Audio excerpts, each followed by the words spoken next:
Hello guys, welcome to Pronouncist, your pronunciation guide. Today we will learn how to pronounce the word shown on the screen, incredulous. First, let's hear its American pronunciation. Incredulous.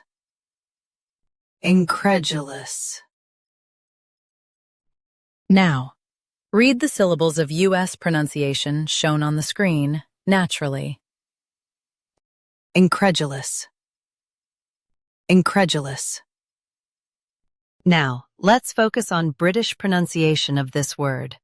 Incredulous. Incredulous.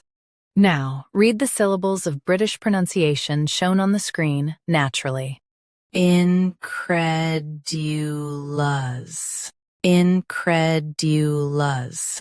U.S. Jew. UK. Dew. Don't drop the D in UK. Practice repeatedly and you'll soon be able to say this word perfectly. The best way to practice is to repeat the syllable multiple times. The meaning of the word is too willing to believe. Try repeating this word several times to improve your pronunciation.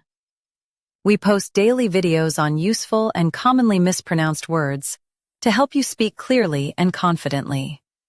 Like this video and subscribe to Pronouncist for more pronunciation guides. Thanks for watching us.